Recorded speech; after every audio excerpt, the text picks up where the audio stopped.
JoMaMa, oh, we love JoMaMa.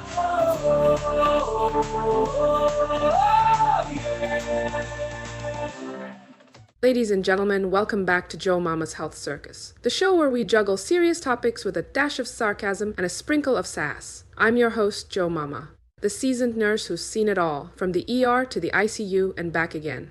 Today, we're unwrapping the glittery gift that keeps on giving: congestive heart failure, or as I like to call it, the not-so-silent party crasher.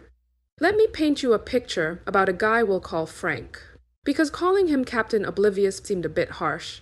Frank is a spry 48-year-old who believed that his body was just throwing a rager without consequences. Ha! Swollen ankles? Must have been those extra salty fries. Shortness of breath? Clearly the air is getting thinner these days. Persistent coughing? Blame it on the neighbor's cat that he's allergic to.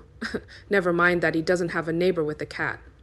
So Frank decides that all these flashing neon signs his body is giving him are merely suggestions. After all, WebMD said he's probably just pregnant. Spoiler alert, he's not. One fine day, after ignoring his symptoms like they're his ex's texts, Frank makes a dramatic entrance into the ER. You know, the kind with sirens blaring and lights flashing. Because subtlety is overrated. Before he can say, "I thought it was allergies," he's in cardiac arrest, getting intubated, and checking into the ICU hotel with an all-inclusive package he never wanted. Now, let's get one thing straight. Congestive heart failure doesn't politely knock on your door like a Girl Scout selling cookies. Oh no, it kicks down the door, raids your fridge, and leaves a mess for you to clean up. But it does send out save-the-date cards in the form of symptoms. Swelling in the lower extremities? That's not just your socks getting tighter for fun. Shortness of breath? Unless you're training for an underwater breath-holding competition, that's a red flag. Germination, persistent coughing or wheezing? Your debut as a human bagpipe isn't going to win you any awards. And debilitating fatigue? If climbing out of bed feels like scaling Mount Everest, it's time to pay attention. But wait, there's more. CHF is the clingy guest that crashes on your couch and doesn't understand boundaries. High readmission rates are its specialty. It's like the sequel to a movie no one asked for, but keeps getting made anyway. So how do we send CHF packing? Medication adherence is key. Taking your pills on time's not optional, folks. Dietary restrictions? Time to break up with your salt shaker. I know, bland food is thrilling. But think of it as a culinary adventure in minimalism. Let's not forget the home remedies. Dandelion root tea? Because who wouldn't want to sip on a cup of boiled weeds? Hawthorn berry for heart function? Sounds like something a wizard would prescribe. But hey, can't hurt, right? Just remember, these are sidekicks, not superheroes. They won't save the day on their own. Regular exercise is also on the menu. And no, lifting the remote doesn't count as a bicep curl. We're talking about real movement.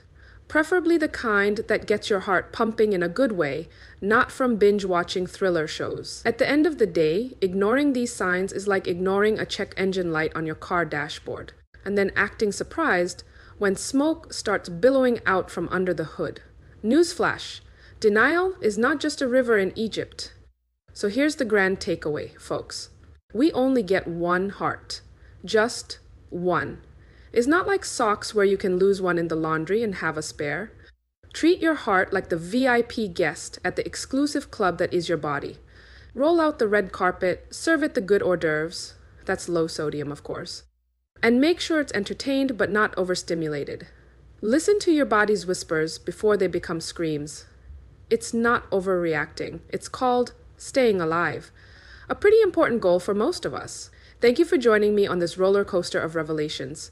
Stay tuned for our next episode where we'll discuss why ignoring a mole the size of Texas might not be the best skincare routine.